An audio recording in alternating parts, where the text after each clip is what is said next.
awoke in the abandoned stone temple of Delphi. My breath woke first, then my body. A cold dew rose from the broken pillar bases, climbing my spine inch by inch. The night wind of Parnassus whistled through the collapsed eaves, like a bone flute playing in an empty corridor.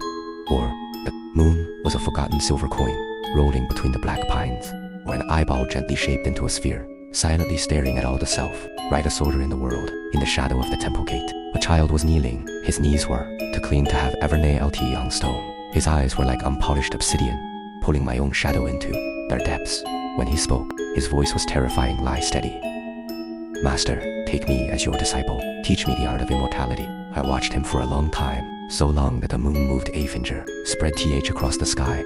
Then I raised my hand, index and middle fingers together, and tapped him lightly on the crown of his head 3 times. Tap, tap, tap, like a half asleep, bell tolling 3 times in the night.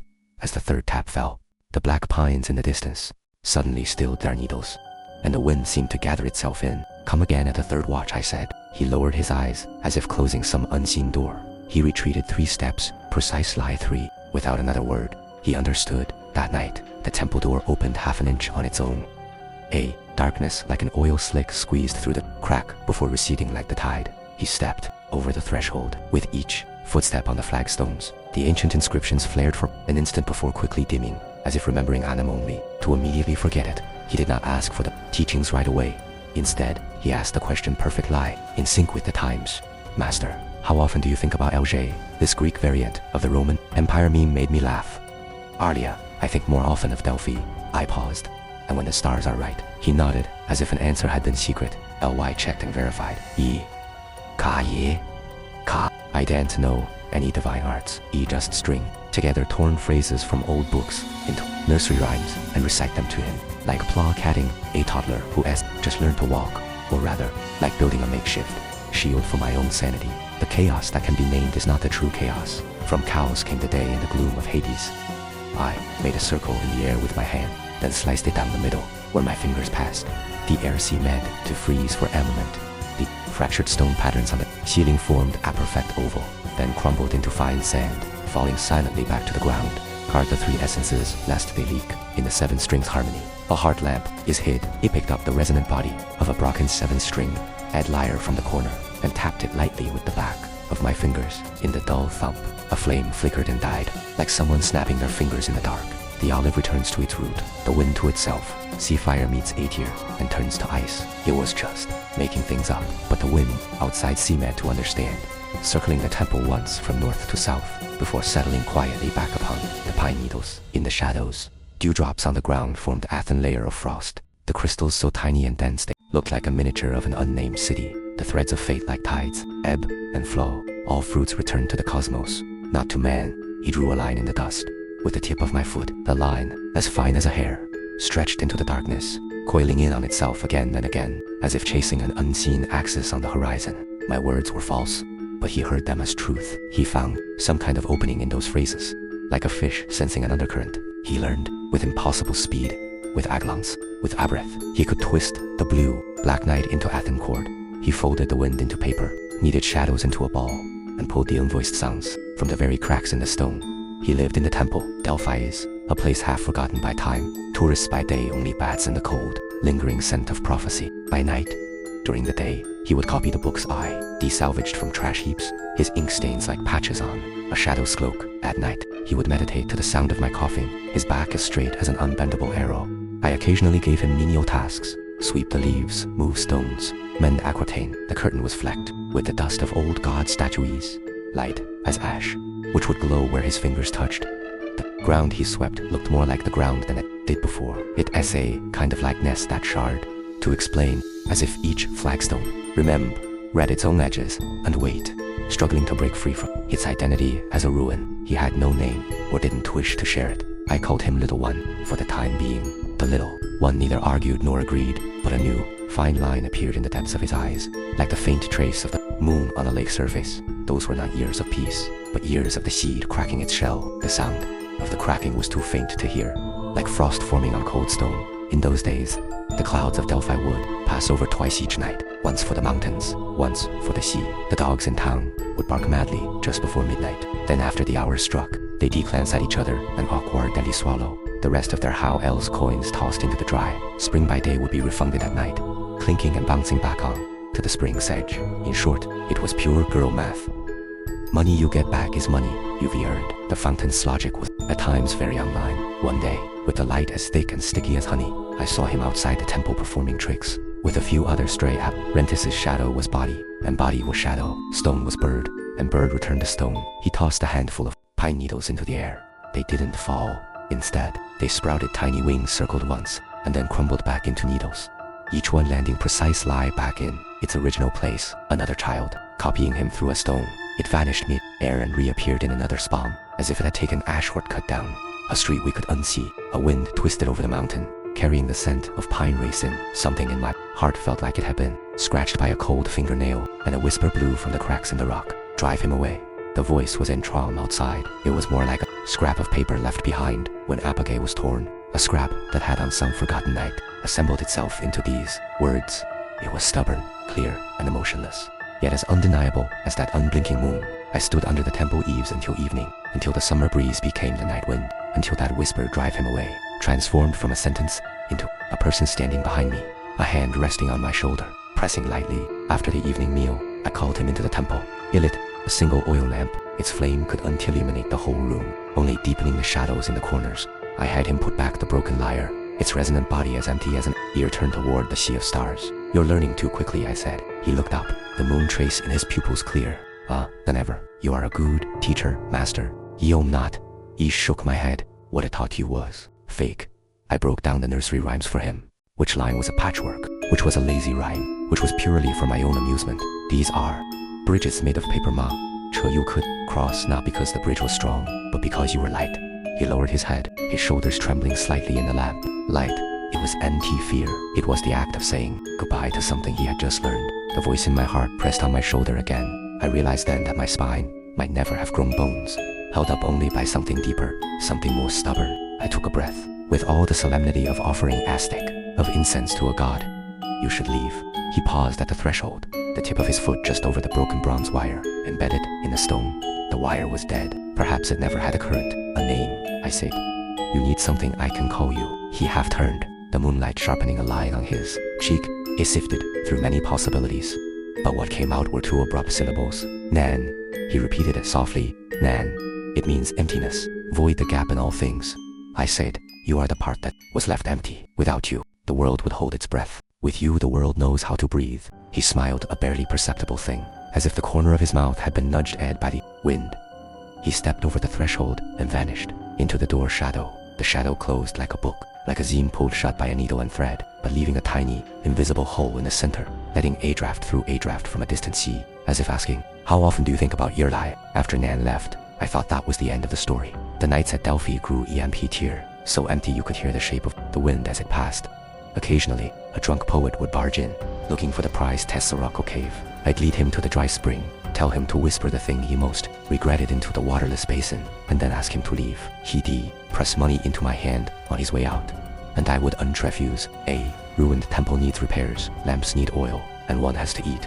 This is Guardian of the Ruins math. In a world forsaken by the gods, merely surviving is the greatest oracle, until one night, the celestial drums of Olympus sounded in unison. It wasn't a sound, it was the air itself, suddenly hardening, pressed down from all sides by an unseen hand to form a dome. The moonlight was flattened, sliding down the mountain ridges and into my temple. Iron came out of the wind, salt from the mountains, volcanoes from the ice. All the smells of the world arrived like old acquaintances, crowding at your way, refusing to yield. A god messenger with a golden mask, a queen draped in peacock feathers, a blacksmith with a volcano on his back, a virgin goddess with an owl. They stood like pillars, forming an asymmetrical circle around my ruined temple.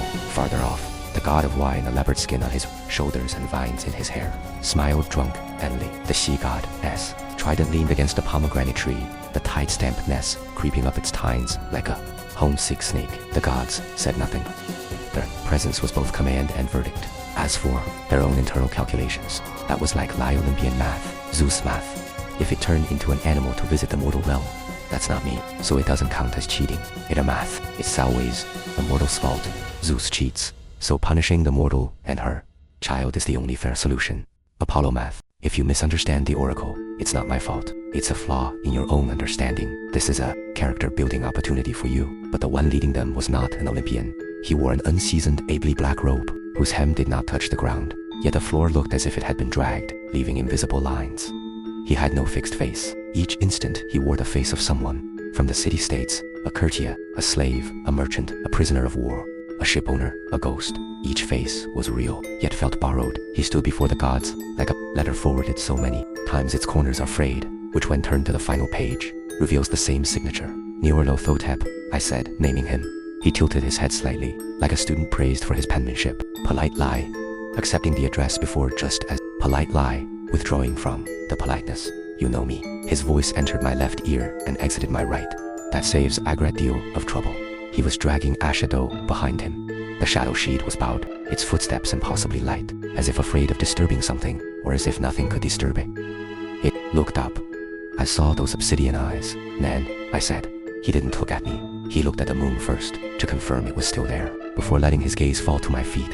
What he was confirming was this. Had that eye in the sky blinked, Nyarlathotep began to speak, as if recounting a dull anecdote.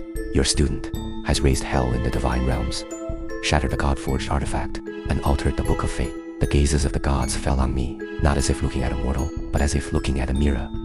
And reflected in it was not my face, but their own unspeakable panic. They need a scapegoat for the uncontrollable, a bill they could post somewhere, and I happened to be standing inside the gate of a ruined temple. This, in turn, was cultist math, sacrificing the city for a moment of peace.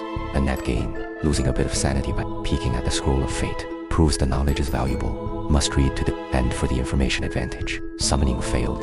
Not a mistake, just insufficient sacrifices. Sunk costs are already high. Doubling down is the only logical move. When the student is untaught, the master is to blame. Nyarlathotep, the leave, read the verdict gently. If you can undo 3 of his works, all sins may be forgiven. And if I don't? I asked. My voice was as thin as water splashed on sand, not even stirring the dust. Then you will be collateral, along with him. He smiled. The smile didn't form on his face, but appeared once in the corner of each god's eye. I coughed, flicking a bit of dust from the threshold. You came to me because you can solve it. You say, I am responsible because you want a scapegoat who can stand on his own 2 feet. Come to the wrong place. This is Delphi, not a curd room. Iam, the keeper of a ruined temple, not the god's nanny. The wings on Hermes' ankles fluttered, as if he were trying to suppress a laugh. Athena turned her face away, her owl-like pupils swallowing a deeper drop of night. Hera, meanwhile, sized up Nan with a queen's gaze. How much chaos could this boy cause, and what could he be bartered for? Name the 3 tasks, I said, my gaze sweeping over the divine assembly and landing on the unseasonable messenger. Nyarlathotep gestured with his palm, and an invisible scroll unfurled in the air. He didn't tread its contents, only the titles.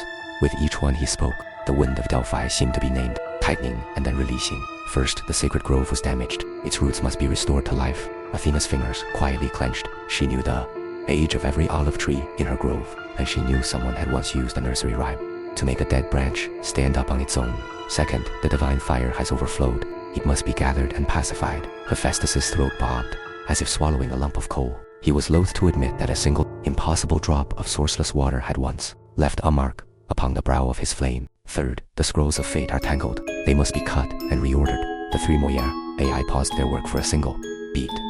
They read a drunken shadow saint tumbling into their hall, cuddling their balls of yarn like kittens, and smearing the scrolls with wax. And they read someone else, coming in later with a quill, writing a series of seeming lie meaningless marks, closing the scroll with great solemnity, and adding a warning, you can't look, or it will change back. This logic, in the parlance of boy math, was basically, it benefits me whether I look or not, so I won't look. Absolute win. I walked to the threshold and looked up. The moon hung just above the temple's central beam, like another eye. It didn't blink, didn't hurry, didn't explain, it only watched. Tonight, the mountains, the sea, the gods, the messenger, the disciple, the names, the wind, the stones, the old books, the nursery rhymes, fate, sin, and salvation, all had flattened themselves into thin gold leaf to be applied to this cold, unblinking eyeball. If I tilted my chin just a little higher, my face would be subsumed by it. I suddenly wanted to laugh. It was the kind of laugh that had the classical taste of hubris, but also the terminally online cringe of a true shit poster. In my heart, I spoke to that unblinking eye. Nah, I'd win. Fine, I said, but let S be clear. I didn't TNDL. The corner of Hera's mouth twitched, and almost imperceptibly, Hermes nearly laughed out loud, covering it with off. Nyarlathotep did not smile. He simply sent the invisible scroll back with a flick of his wrist, as if hitting save on a tedious but necessary procedure. The wind snuffed out the lamp. The surrounding darkness was a gentle beast, licking its way up from my ankles to the back of my neck. I heard Nan take a sharp breath. In the dark, he could unsee his face, but Ick knew the moon trace in his eyes was now perfectly clear. So clear it was as if he were speaking to me. Master Delulu is the Solulu. May you use your fake magic to stitch up the real cracks.